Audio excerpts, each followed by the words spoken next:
Hi అండి. ఈరోజు video కొరమేను చేప కూర తయారు చేసే విధానం. చేప నీట్గా క్లీన్ చేసుకున్న తర్వాత చిన్న చిన్న ముక్కలుగా కట్ చేసుకోవాలి. ఇలా వైట్గా నేను చూపించే విధంగా బ్లాక్ అంతా పోయే వరకు రుద్దుకుని రాయి మీద నీట్గా కడుక్కోవాలి. నీసువాస పోయేంత వరకు ఉప్పేసి కడుక్కోవాలి.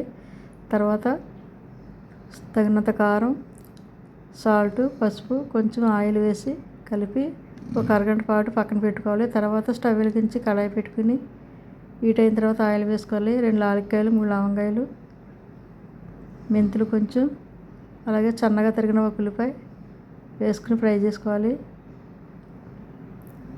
ఉల్లిపాయ ముక్కలు బాగా సన్నగా కట్ చేసుకోవాలి. అలాగే 2 టమాటీలు కూడా వేసుకోవాలి. టమాటీలు ఎక్కువ వేసుకోకూడదు.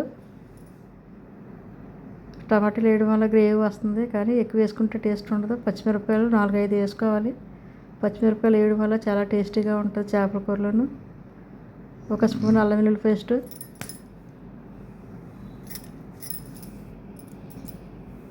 వేసుకుని బాగా కలపాలి అడుగంటకుండా.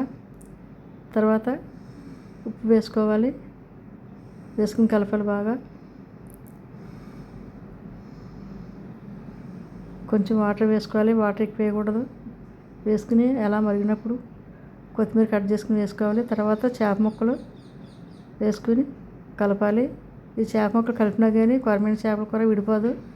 చాలా చేపలు వైట్ చేపలు అయ్యి ఇలా కలిపితే విడిపోతాయి, కానీ ఇది గట్టిగా ఉంటుంది. కలిపినా ఏమవ్వదు. అలా కలుపుకున్న తర్వాత చింతపండు రసం వేసుకోవాలి. కొంచెం ఉడికిన తర్వాత చింతపండు రసం వేసుకోవాలి.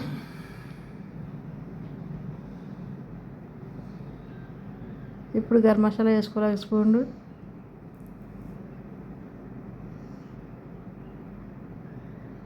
కరివేపాకు వేసుకుంటే 2 రెమ్మలు. కరివేపాకు వేయడం వల్ల చాలా బాగుంటుంది, నీసువాసన రాకుండా. చేపల కూరకి కొత్తిమీర, కరివేపాకు కంపల్సరీగా ఉండాలి. కొరమేను చేప కూర చాలా టేస్టీగా ఉంటుంది. నేను చేసే విధంగా మీరు ఒకసారి ట్రై చేయండి. మా వీడియో నచ్చితే లైక్ చేయండి, సబ్స్క్రైబ్ చేయండి, పక్కన ఉన్న బెల్ సింబల్ క్లిక్ చేయండి.